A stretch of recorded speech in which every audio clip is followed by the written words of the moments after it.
Tears of the Kingdom went beyond any of my expectations, bringing back an old school feeling to video games and also doubling down on its creativity. Now, it had a lot of people like myself being like, am I doing this correctly? Should I be doing it like this? And that's what makes this one of the best sequels ever made. The game design is all about immersion, and yet it keeps its modern HUD style. Matter of fact, it looks a lot similar to The Witcher 3 or even Cyberpunk, except I'm not always staring at my mini-map, looking at a line, following it on where to go next. The game doesn't show you where to go, it tells you where to go. The camera may pan over and tell you to head over to a cliffside, or you have to recheck your adventure log and see that you're supposed to head southeast of a certain landmark. You combine this with not one, not two, but 3 different maps that you get to explore in this game with this smart level design where there are just icons where maybe there's a light that may guide you to a certain direction, or you found a campsite that just happens to be an eye level with the next area you're supposed to go, or even just glowing bunnies that lead you to caves. When it comes to questing, there are people with like red exclamation marks that will give you quests and rewards, but you can also happen upon others. You can talk to people who might be mumbling something to themselves, and they'll send you on an errand to go find Skeleton Horse, only to reward you for the experience that you gave them. And a lot of the reward comes from more exploration, this discovery that you stumbled upon something that wasn't shown on the map, something you maybe climbed a really tall mountain only to find that there was something to do up there. It is a wonderful experience that is constantly keeping you engaged with the game and plenty to do. I can't help but feel like comparing this to classic World of Warcraft or old MMOs back in like 10, 20 years ago, where things were built more community based. And even though this game isn't an MMO, it has that design where it's constantly feeding you this drip of dopamine because you have to solve the smallest things can lead to huge discoveries and really just give you like a good pat on the back. This in turn is complemented by the new grabbing system that they have updated, and it isn't just a simple updated. Gone is the ice ability, gone is the momentum ability. Now you can combine things and make new weapons or create inventions, become an engineer of your own. And that right there is what makes this game, Tears of the Kingdom, different from Breath of the Wild, because other than that, they're essentially the same game. But you have the ability now to create anything you can imagine. I mean, you can make a wagon, and I've seen people on TikTok make a full-on Gundam. Hey, I'm Mario. I like playing video games, watching movies, and Dungeons and Dragons. If you keep getting me in your suggested videos, or you're watching this video right here, consider subscribing. It goes a long way. Thank you. Applying the same concept of the stamina bar from Breath of the Wild, you have a battery. So now your creativity is limited, which in turn kind of inspires more creativity because limitation forces you to push those boundaries even further. I love that Nintendo didn't shy away from how people were breaking the game in Breath of the Wild, and they really just leaned into it and said, okay, you like flying, you like doing weird stuff with our mechanics, here you go. Go to town with it, and boy, did we make a lot of dicks. This endless supply of solution and penises really led to puzzles feeling a lot more dynamic and different. As well as being able to build whatever we want, we also got to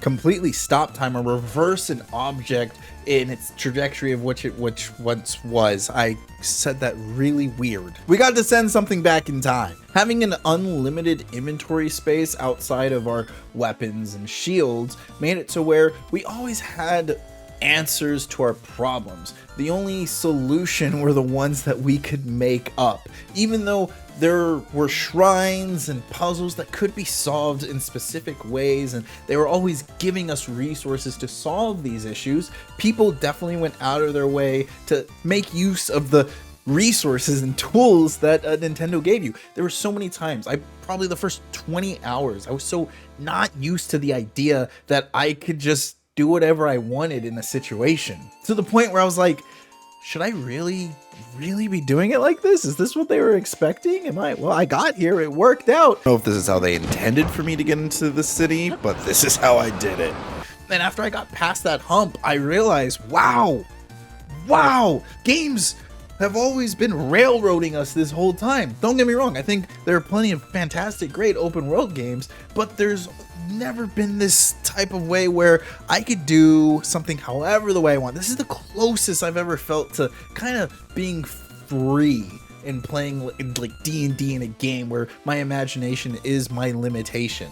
This is kind of a side note, but I also want to like point out that Nintendo really went out of their way to make the map in a way that it was super dynamic to where you were always solving problems just crossing the map, but also really convenient to where you're in like an outside dungeon, you're still able to see the points of interest that you're supposed to interact with. Now, if you're like me and you kind of don't really play games for fun, you want to go in there, you want to get the job done, you want to put on the hardest difficulty, you want to fight the strongest beast, you don't care for all this crafting or using materials, Nintendo balances the game in such a way that it is a necessity. One that doesn't feel forced. A necessity in which, yes, I have an unlimited bag, a bag of holding that can hold as much stuff as I could possibly imagine.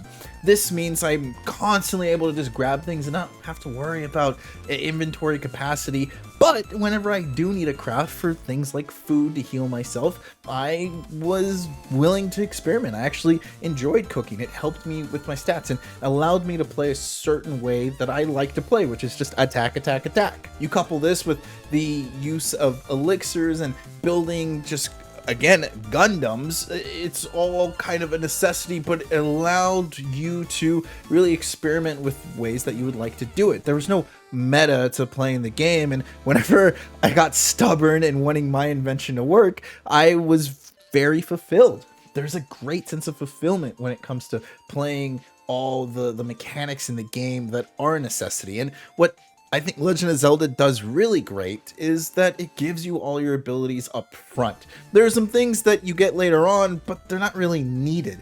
Maybe you can complete a side quest with them later, like you get the ability to take pictures and you get the ability to auto build stuff, which saves you time from building things in the future. But other than that, everything is handed to you up front. And this means you don't have to tread back through already done territory to re-explore a scenario. Not that that's always a bad thing, but it was kind of refreshing knowing that everything in front of me is something that I can actually go and do. There are a lot of different open world sandbox games. However, Tears of the Kingdom shows you what true freedom and exploration feels like by giving you just a sweet, sweet high of dopamine drip, telling all the other sandbox games to hold my beer. This game is definitely a 10 out of 10. Go play it. Go buy it. You don't have a Switch? Go buy a Switch. What are you doing? This game's worth $200. This game's worth $400. Buy 2 Switches. Buy one so you can have it at home and you can keep at work. So if you forget it to take it to work with you, you can play it at there and you don't have to worry about anything at all. I completely forgot to talk about the story. That's how great the game mechanics were. But it's a Zelda game. What do you expect? Zelda's gone. You gotta go find Zelda. You go beat up some things. Ganondorf shows up all high and mighty and you kill him with some light. It's kind of stuff. There's a little more depth to it. Zelda does that whole like self-sacrificing thing like she did in Breath of the Wild. I enjoyed the story. It was endearing. I wanted more of it. I was super happy to get what I got. You know, I liked it. There was a little bit of Game of Thrones going on with Ganondorf. Not that kind of Game of Thrones. Just calm yourself. Calm yourself. But you know, or you could just skip it. You could just skip the story and just go straight, jump down there and go fight Ganon like that. I think I didn't try it. Someone tell me. Someone tell me if you could just skip all the temples, skip everything, and just go fight Ganon early on like a Chad. All right now. All right. Did I already say play nice? Until next time. Until next time, play nice. Bye.